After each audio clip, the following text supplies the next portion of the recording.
Hello, and welcome to None of the Above. My name is Steve Nemerovski, and I'm your host. None of the Above is a political program where we discuss why the political system is dysfunctional and polarized, and on every show we try and find solutions.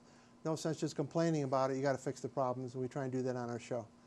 Every year about now, the Aspen Institute holds their Ideas Festival, and we try and go over there and kidnap interesting people to talk to. They've got a national perspective. They're at the forefront of what's going on in the world.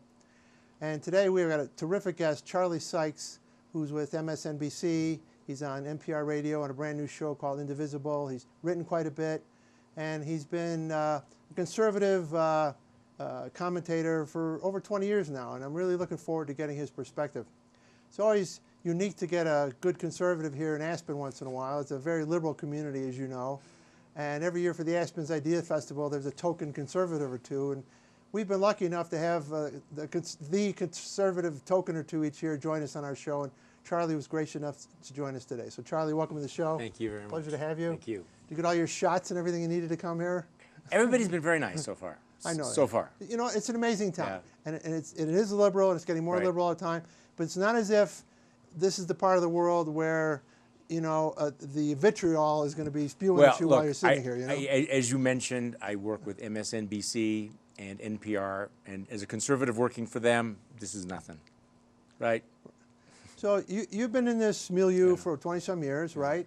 And for the people that want to point at the conservatives and blame them for what's going on, they'll point to right around when you got started, and they'll point to Newt Gingrich, and they'll say, that's when it all happened. Yeah.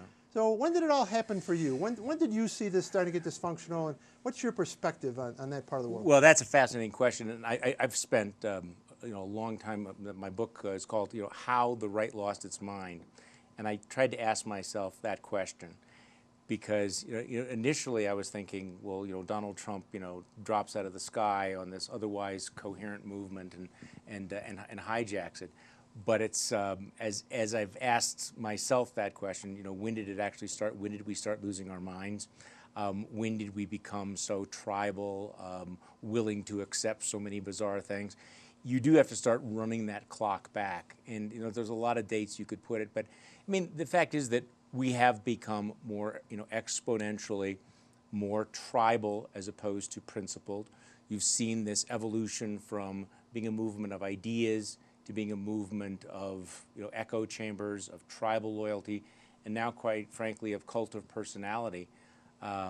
When did this all happen? Was it when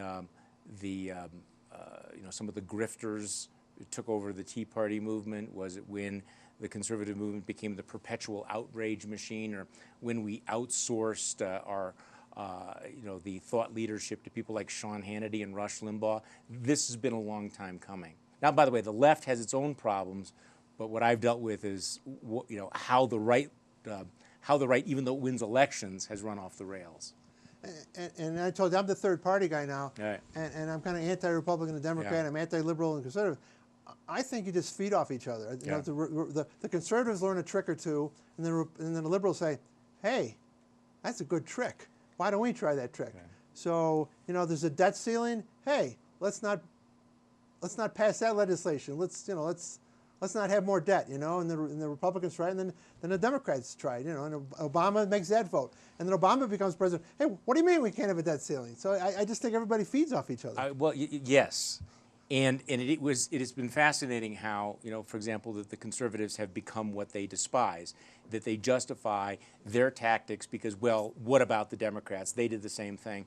And we've almost gotten to a period, I will admit this is a slight overstatement, but we're getting close to a period where it's not even really about policies or ideas anymore. It is just about these tribal loyalties, and you watch the two sides just switch their standards and their beliefs depending on who's in power and who's out of power.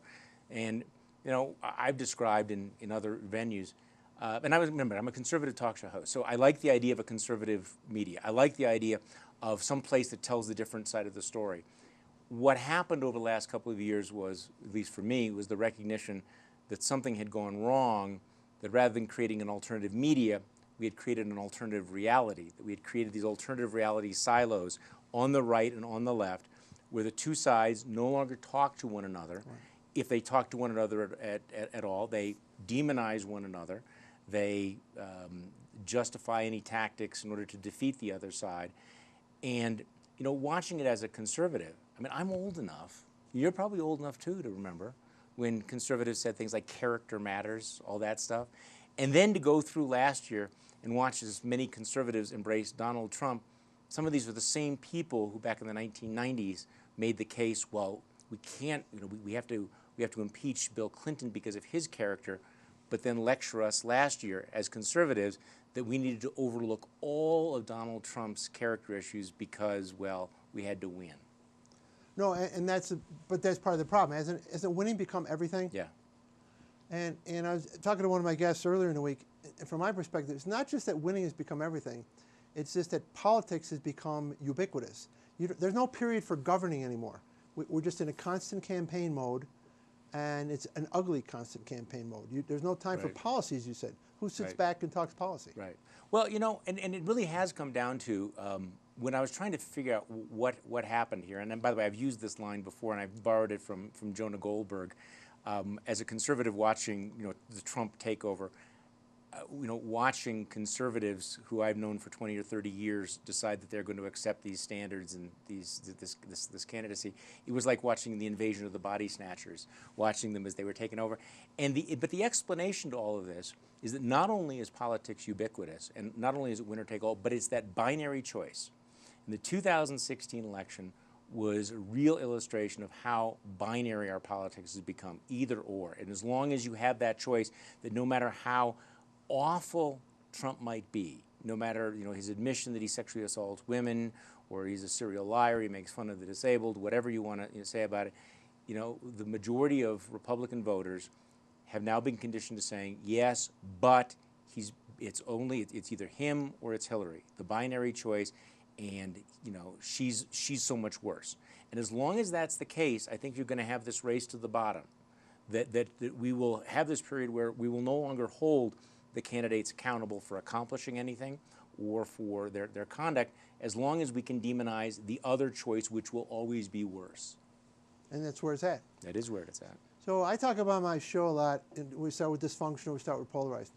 To me, polarized is okay as long as polarized can still yield compromise. Right. As I told him, a lobbyist in the 90s in Illinois, we'd have Pate Phillip, who was an ultra-conservative Republican, and we had liberal Democrats. They'd still get in the room every year and make a budget deal, and they'd make their deals. That art was lost in Illinois, and it's kind of being lost everywhere. So we don't compromise anymore. What's really bothering me, and I know you came to talk about this at Aspen Institute, is the lack of civility that even goes with it now. See, people used to be able to compromise. Then they used to be able to disagree respectfully. But now it's just plain ugly. So I'm going to wind you up a little and let you go on this one. Well, how did we get there, and how do we get out of it? Now, one of the things I had to address at the Aspen Festival was, you know, how do we restore civility to our politics? And unfortunately, I was probably the wrong person to ask that, because my take on this, that everything that's happening that is bad in this discourse and in the media is about to get worse. I mean, I just see the partisan animosity ticking up. I see the level of the rhetoric, you know, on social media accelerating. And let's be honest about it, the President of the United States, for better or for worse, is always the role model in chief. And many of his supporters model his behavior, and he has taken the level of vitriol to a completely new level that would never have been imaginable. And there are studies that actually quantify how much we hate each other and what we're willing to say about each other. That right now, partisanship is actually more toxic than racial prejudice in a lot of ways. The people react. When it comes to issues of race and ethnicity and sex, we actually have social norms about what we can say about the other group. You can't say certain things. Right. There are no norms really in effect for what Democrats can say about Republicans, what Republicans can say about Democrats. And to the extent that there are some norms, Trump has basically blown them aside. So I get a sense that this level of lack of civility, you know, despite some of the kumbaya talk you heard after the shooting, the baseball diamond shooting, is going to get worse. Come on, that lasted at least 24 hours. Let's but you know what? I shouldn't be laughing, but that's about as long as it lasted, so right? 24 hours. You've become cynical too, right? I'm past cynical. That's why I have a TV show. See, that was even as it was happening. I was talking to some of the people that I was on with, And it's like, you know this isn't real. You know that we've gone through this too many times, and and everyone wants to be more civil, but they won't be. Right. Well, I noticed though that you've talked about that on your show, but I went back to your radio show, which just started this year, and I noticed the first show you had was on alternative facts. Yep. So you're on a brand new TV show. Right. You could probably start out with anything you want, and you wanted to start out big, Right. and you picked alternative facts. Right. And I think that's somewhat telling. So how did you choose that for your first show, and how did the first show play out? How did people respond to that? Well, was that the show I had George Will on with? Yes. Because Yes. because the number of sort of I think it was. principled conservatives who have not gone along with Trump were a very, very small little fraternity. And I knew that we were going to be in the wilderness, but it turns out a much smaller desert island, so I wanted to have him on the show and people like Bill Kristol. But this is one of the most disturbing things about our new politics. It is the fact that we have become the post-truth political era. That it's not new that politicians lie. It's not new that there's false propaganda. What's new is how widespread it is and how many people are willing to accept it. Mm-hmm. How many people are willing to believe things that are not true. And Donald Trump is the symbol of this alternative fact world. This is not a problem for the media. This is not a problem even for politicians. This is a democracy problem. Right. If we don't know what's true, if we don't know who we can trust, and so in a sense, you can't even start talking about the state of our politics, where we go, how we fix it, until you ask, what is the state of truth? Well, what is truth? Do people care about truth? Why is there so much untruth? See, now you're part of the media, and I can't Yes. paint you with the entire media brush. No. But I don't think the media is truthful anymore. And I think part of their job is to be the watchdog of this. And maybe it's not that they lie, but they go out of their way, I think, to distort a story to their unique audiences to the point where that distortion is not representative of the story anymore. And so where does this end? In other words, politicians maybe expect them to lie, and then they start lying. Yeah. But I want the media to tell me the facts. Right. I want to get the truth from them. So if they start that, then as you said, how do you ever pull it back in? Well, but also the term media, we got to define our terms here. What is the media? At one time it was, three major networks, the New York Times, the Washington Post. Now, of course, everybody in their basement is media. Right. The conservatives have their media. The Trump supporters have their media. This is what I mean by these, the echo chambers, the alternative reality silos. If you want to believe something, you will find somebody in the media that will tell you that. If you don't want to believe something, you will find somebody in the media who will tell you not to believe it. Now, the mainstream media, I assume you're referring to... Just do mainstream. So who are we talking about here? Are we talking about... Well, again, I've told my viewers, when I wake up in the morning, on one side I've got the Wall Street Journal, on the other side I have the New York Times. I like the Economist to keep up with things. I'm from Chicago, so I'll hit the Tribune once in a while. That's my universe. Okay, now I say this, I have to put this in context, and this is why this whole experience has been kind of painful for me. Yeah. As a conservative talk show host, like every other conservative in America for the last 20 years, I've criticized the media on a regular basis. Their bias, their selectivity, the double standards, all of that, and it's all deserved. In fact, part of my plea to the media, I'm a former newspaper guy, was, guys, your readers and your viewers are savvy. You protect your credibility. You're squandering it, and now we're seeing the price that's paid.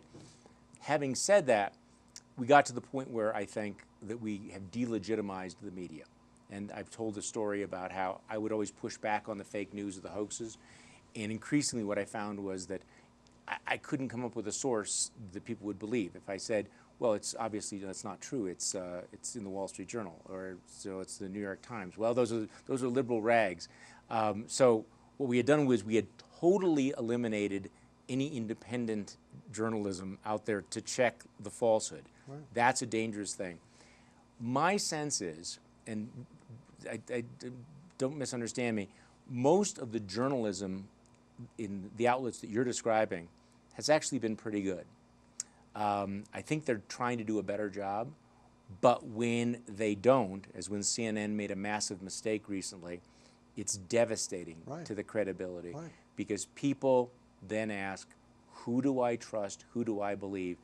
And that's the environment that cynical demagogues will exploit. You asked me about my radio show Indivisible on WNYC. My favorite show was when I had Garry Kasparov, who's the former world chess I'm reading his champion. book. Okay, Russian dissident. Yes. Brilliant man, who I think convinced me, first of all, that you have had to have lived under an authoritarian regime where truth didn't matter in order to understand what's happening now. But his point was, and he tweeted it out, he said, you know, the point of propaganda is not to convince you of a certain fact. The point of propaganda is to break down your critical sensibility, to make you either doubt what the truth is or lose interest in what the truth is. Mm-hmm. And that was an interesting thing, and we're living in an era of the alternative fact where I think a lot of Americans basically don't know who to believe, so you know what they do? They believe the facts, they accept the facts they want to accept. They confirm their bias. Right. You know, the term is motivated reasoning. Right. And because it's easier, it's more comfortable, and we live in a universe where if you want to believe something, no matter how bizarre, you can. So the media needs to push back on that, and they need to protect their credibility aggressively. Yeah, and use the word trust. Yes, trust. You've got to be able to trust the media. Right. And I would think in a world of Trump, whatever the world of Trump is, the media should be even more on guard than ever. Yes. They should not want to get caught, because when Yes. they get caught, that is an aha moment for Trump, and that just feeds everything you just explained. It feeds into it, and then you can't get out of it. You're in a spiral. Actually, right before you picked me up today, I was thinking of an article that I have to write for a publication on the media and in this age, and I was going to make that point, which is that, you know, here's the media has two big problems. First of all, there's these important things that they have to write about at a time when there's low trust. They have to understand that they can write the best journalism in the world, and it might not penetrate into these alternative reality silos, by which I mean you have 40% of the electorate that will discount anything. Right. I believe that Richard Nixon would have survived Watergate if he had the current media environment. Interesting. Very easy for me to imagine. But the other important point, and I agree with what you just said, is that you have to understand you have got to get it right. Because what you saw recently was the way that Trump, you know, using the full power of the White House and all of his support, they weaponized that mistake. And the damage that did is far beyond CNN. And it really feeds into that whole narrative. So I don't know how that happened. I don't know what the backstory was, but that was a very significant setback for the idea of trust. Now, I know, as you mentioned, you know, you're a small fraternity of people who didn't move over to the Trump side of the ledger. And then you talked about as president now. I think I was surprised, and I'm guessing you were surprised, that he didn't step up to that level and understand the decorum and how the presidency is handled. And he just kept the locker room speech flowing. So I'm saying I was surprised by that. I'm guessing you were as well, or?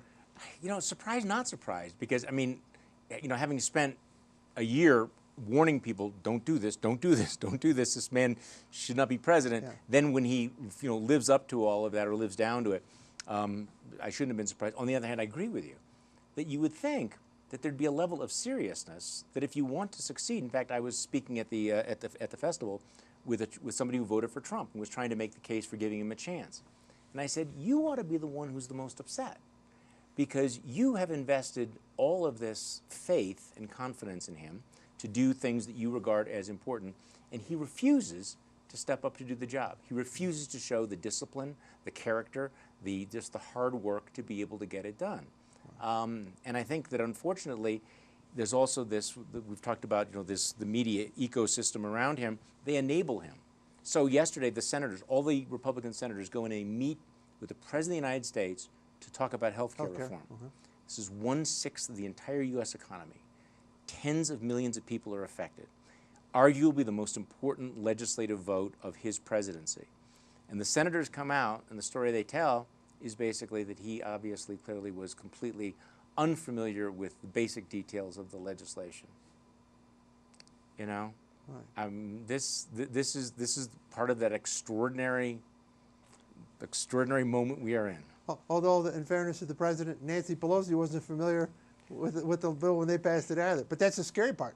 Maybe someone could get familiar once in a while with what it is we're actually doing here, right? Well, okay. Actually, you know, I was a conservative talk show host at that time when that happened, and we spent months and years mocking her for that comment. You have to pass the bill to find out what's in it. And now you have the Republicans who are ramming it through at an exponentially different level. I mean, here's just some numbers. The Senate Health Committee, I think, had something like 47 hearings on Obamacare. The Senate Finance Committee had 52. The Senate spent 25 days debating it. And guys like me were saying, you're ramming it through, you're ramming it through, you're ramming it through. And here you have Mitch McConnell, does it in secret, and wants to get it done, what, in 3 days with 0 hearings. So now, there are limits to, maybe we've come up against the limits of hypocrisy for some conservatives. I don't know. No, it's scary times. And you mentioned another word there, debate. I don't know what happened to debate. There's no such thing as debate anymore, particularly in the U.S. Senate. If ever there was a place for debate, it was the U.S. Senate, and that's a lost art, right? I mean, the U.S. Senate, formerly known as the world's greatest deliberative body. Yeah, something like that. So you had your first show, and it was on alternative facts. And then you digressed to something, you know, a little easier to talk about. Are we losing our country? Which is, I think, what we're talking about now. But I think it tells something when this is how you started your program. This is where the news was to you. So we talked about the viewers on the alternative facts. People are calling in. Are we losing our country? What are they saying? What's the guy in the street telling you on the radio? Okay, so this is a radio. This was WNYC, which is the flagship station for public radio in New York City. So you can imagine kind of what the audience is. Okay. But the intent of the show, probably not totally conservative. Well, no, and they had like 600 stations. I'm sorry, I remember, but quite a number of stations all across the country. And we had a remarkable number of conservatives who called in. And the whole point was to try to bridge that divide, to try to get liberals and conservatives to talk with one another, which never happens. And at that moment, you know, as this presidency began, I sensed that both sides were going to answer that question: are we losing our country differently? I mean, Republicans, conservatives have been saying that throughout the entire Obama presidency, but then liberals were feeling that with the Trump presidency. So I wanted to get some. Here was a moment where I thought both sides were going to say similar things, but for completely different reasons, which they did. So they're in the same place, but for different reasons. Well, that's how I thought about what I call the Trump phenomenon, the Sanders phenomenon. And someone said to me, "There's two sides of the same coin." Yes. And so I assume that's kind of what you were getting on your show. Yes. There's exasperation on the right and the left. They don't know where to go with it. And they want to solve it differently, but they're feeling the same pain. And it's a level of disillusionment in our institutions. You know, I think it's a good thing to be skeptical of government. However, if that morphs into a corrosive cynicism, you have a different problem. As a lawyer, you might appreciate this. There's a very interesting essay recently written by a Yale law professor who talks about this phenomenon, and he says, you know, we overuse terms like constitutional crisis. He says we are not in a constitutional, we're not close to a constitutional crisis.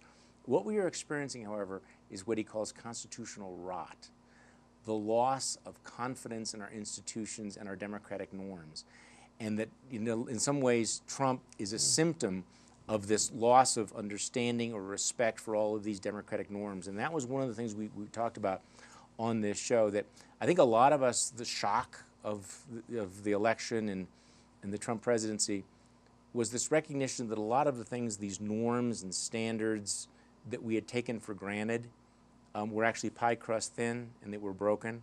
Also the recognition that a lot of the things that we thought would protect us, you know, that the laws and the checks and balances, which are still working, but a lot of those are based also on just the sense that you'd have a president who respected the office, who respected the Constitution. So this is where we're in this uncharted territory.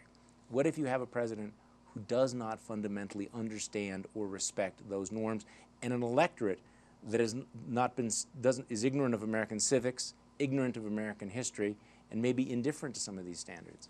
And you point out being indifferent or maybe doesn't understand history. Here's one of my concerns. And I talk on my show about demographics and millennials and where things are going in the future. And I have 3 daughters. The oldest is 30, youngest is 21. I don't think any of my daughters have lived through a time when government functioned. So you have an entire generation, not just these millennials trying to figure out their way through society. They don't understand government. And that's kind of scary to me because they become the next leaders, and they've grown up in this period of constitutional rot, correct? Yes. Now, because I'm usually the pessimist here, let me turn that around and say, I'm out pessimistic. oh no.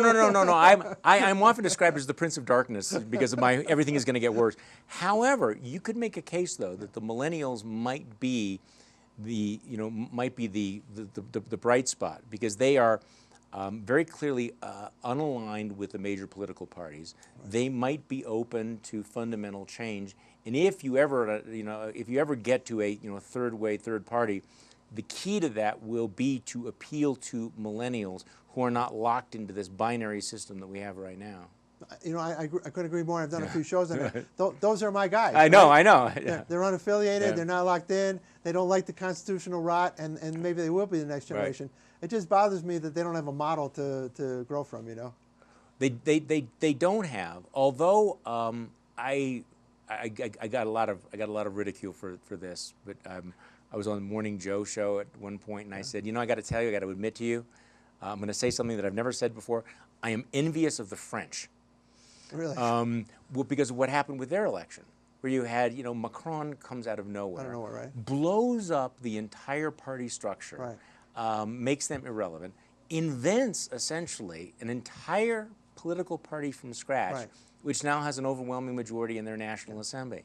So it is possible, Now, we're not France, and I think anyone that says that we should be more like the French is, going to get the kind of ridicule I got for that. But it was a fascinating phenomenon. I mean, the two dominant parties that have basically run the country for generations, they've just been completely trash canned. I have to get him on my show. Yeah. Well, you've been a great guest. All right, thank you. Thank you. Enjoy Aspen. Enjoy the Ideas Fest. And for those of you that watch today's show, as we always try and do, we want to educate you, but we want to have fun. And if you don't have fun today, you're never going to have fun on television. But you can have more fun if you follow Charlie on his radio show, Indivisible, on WNYC, correct? And you can catch him on MSNBC. So keep having fun with Charlie Sykes and stick with us. Remember, if you're not part of the solution, you are part of the problem.